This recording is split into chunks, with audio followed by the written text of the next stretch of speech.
पार्थाय प्रतिबोधितां भगवता नारायणेन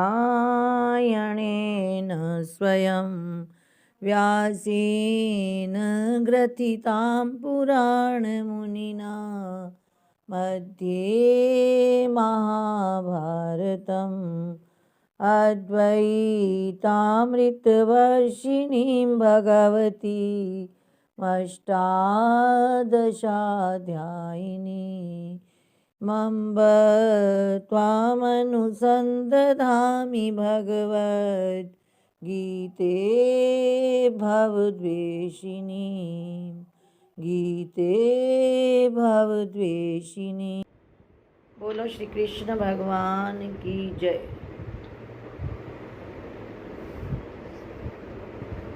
षष्ठोऽध्यायस्य पंचत्रिंशत् श्लोकः। आज 35वां श्लोक कर रहे हैं। कल अर्जुन ने प्रश्न किया था 33-34 में कि हे भगवान, जो आप मन के वश करने की युक्ति कह रहे हो, यह मन तो बड़ा चंचल है, ये किस प्रकार से वश में हो सकता है? जो आपने योग बतलाया वो कैसे सिद्ध होगा? क्योंकि मन तो बड़ा चंचल है, जैसे वायु के वेग को रोकना कठिन है, ऐसे ही इस मन को रोकना कठिन है। तो अब भगवान क्या उत्तर देते हैं? आज यहाँ से प्रारंभ होगा श्लोक नंबर 35। ओम षष्ठोऽध्यायस्य पंचत्रिंशत् श्लोकः। एवं एतद् यथा ब्रवीषि, इस प्रकार जैसा कहते हो। श्री भगवान उवाच असंशयं महाबाहो मनो दुर्निग्रहं चलम् अभ्यासेन तु कौन्तेय वैराग्येन च गृह्यते। श्री भगवान ने कहा असंशयम, निस्संदेह, इसमें कोई संशय नहीं है। असंशयम महाबाहो, हे महान भुजाओं वाले अर्जुन, मनो दुर्निग्रहम, मन का निग्रह करना बड़ा कठिन है। चलम, क्योंकि यह मन चंचल है। निस्संदेह यह मन को रोकना बड़ा कठिन है और ये चंचल है। परंतु तू शब्द आया, किंतु अभ्यासेन वैराग्येन च गृह्यते।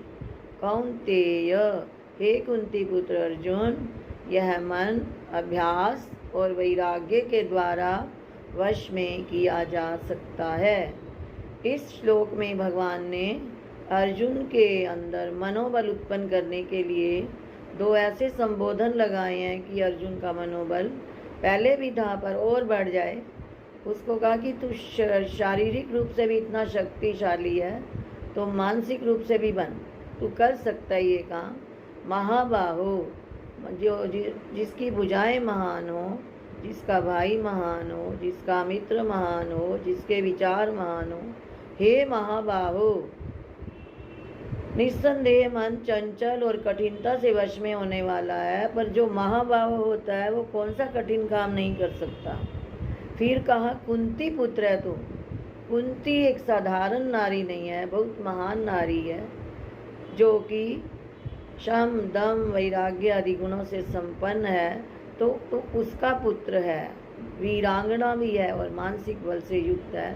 तो हे कुंती पुत्र अर्जुन, अभ्यास और वैराग्य के द्वारा गृह्यते, इस मन को वश में किया जा सकता है। भगवान मन को वश में करने की दो युक्तियां बतला रहे हैं, एक अभ्यास और एक वैराग्य। निस्संदेह हे महाबाहो, यह मन चंचल और कठिनाई से वश में होने वाला है, किंतु हे कुंती पुत्र अर्जुन, इस मन को अभ्यास और वैराग्य के बल से वश में किया जा सकता है। असंशयम, इसमें कोई संशय नहीं है। नास्ति संशयो, क्या मनो दुर्निग्रहम चलम, कि मन का रोकना बड़ा कठिन है। चलम, और यह मन चंचल है। इत्यत्र, इस विषय में हे महाबाहो, आपका कथन ठीक है, इसमें कोई संशय नहीं है कि मन को रोकना कठिन है और यह मन चंचल है। हे महाबाहो, हे महान भुजाओं वाले अर्जुन, किंतु अभ्यासेन तु, अभ्यास के द्वारा।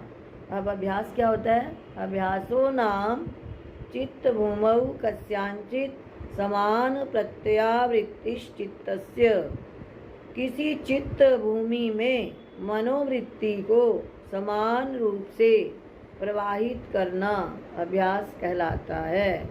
कस्यांचित चित्त भूमौ, किसी चित्त की वृत्ति में, अवस्था में, समान प्रत्यावृत्तिश, मन को, किसी चित्त भूमि में मनोवृत्ति को समान प्रत्यावृत्ति, समान रूप से प्रवाहित करना अभ्यास कहलाता है। यानी बार बार विषयों से रोकना और मन की वृत्ति का प्रवाह आत्मा में लगाना, तो इसको अभ्यास कहते हैं। एक बार नहीं, 2 बार नहीं, जितनी बार जाए रोको रोको तो अपने आप चला जाएगा। और फिर वैराग्यम नाम दृष्टादृष्ट इष्ट भोगेभ्यो, दृष्टादृष्ट, दृष्ट का मतलब जो दिखाई दे रहे हैं इस लोक के भोग, और अदृष्ट जो नहीं दिखाई दे रहे, स्वर्ग लोक के भोग हो या और कहीं आपने नहीं देखे जो सुनते हो वहाँ ये है वहाँ ये है, उसको अदृष्ट बोलेंगे। और एक इष्ट शब्द भी आया यहाँ पर, दृष्टा दृष्ट इष्ट, इष्ट मैंने जो आपको बहुत प्रिय लगते हैं। इष्ट भोगेशु, उन मन के प्रिय लगने वाले भोगों में, दोष दर्शनाभ्यासार, दोष दर्शन के अभ्यास से, वही तृष्ण्यम, उनमें तृष्णा से रहित हो जाना। आपके सामने वो पदार्थ पड़े रहें, इस लोक के परलोक के जो मन को प्रिय लगते हैं, परंतु आपको उसमें दोष ही दोष दिखाई दें, और दोष दिखाई देने से आपका मन उनको भोगने का ना करे, वही तृष्ण्यम कहते हैं उसको। तृष्णा से रहित रहे आपका मन। तेन च, उसके द्वारा यानी उस वैराग्य के द्वारा, तेन च वैराग्येन, उस वैराग्य के द्वारा, गृह्यते, इस मन को रोका जा सकता है। यानी अभ्यास के द्वारा चित्त की वृत्ति के प्रवाह को एक ही विषय में बार बार लगाते रहना, आत्मा में लगाते रहना, इसको कहते हैं समान प्रत्यावृत्तिश अभ्यास। और दूसरा कहा वैराग्य, वैराग्य का अर्थ होता है अटैचमेंट, आसक्ति से रहित हो जाना।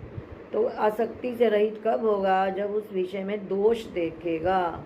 तो विषयों में दोष कैसे देखे? कि ये क्षण भंगुर हैं, ये मेरे नहीं हैं, ये सदा नहीं रहेंगे, इस प्रकार से दोष देखे। जब ये चीज़ें भूलता है तभी इसको विषय अच्छे लगते हैं, विषय अच्छे लगते हैं तो वैराग्य नहीं होता, वैराग्य नहीं होता तो फिर अभ्यास कैसे करेगा? इसलिए पहले चित्त को विषयों से मोड़ना है, वैराग्य उत्पन्न करना है, उसमें बार बार दोष देखेगा तो तृष्णा नहीं रहेगी। पता चल जाए कि ऊपर से बड़ा स्वादिष्ट भोजन हो पर इसमें जहर मिलाया गया है तो वो कैसे खाएगा उसको? चाहे कितनी भी भूख लगी हो, कहता ना मैं बिल्कुल नहीं खाऊंगा, ये तो विष से संयुक्त भोजन है। तो जैसे उस भोजन के प्रति ग्लानि हो जाती है, उसको मन में उसके प्रति वितृष्णा, तृष्णा नहीं रहती, ऐसे ही जब इस लोक के परलोक के और मन को प्रिय लगने वाले भोगों में बार बार दोष दर्शन का अभ्यास करेगा तो वह उसका मन तृष्णा से रहित हो जाएगा। तेन च वैराग्येन, और उस वैराग्य के द्वारा हे अर्जुन यह मन वश में किया जा सकता है।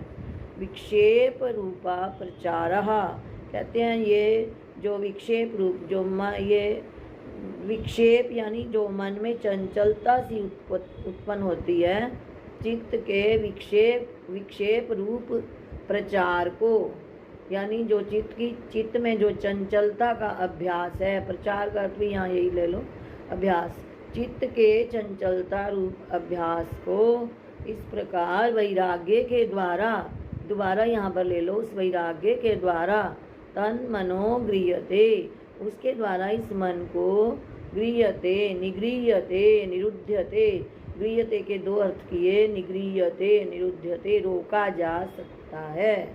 जैसे कहा था ना, एक राजा ने शर्त रखी कि इस बकरी को जो तृप्त कर देगा उसे मैं बहुत बड़ा पारितोषिक दूंगा, कि आधा राज्य दे दूंगा।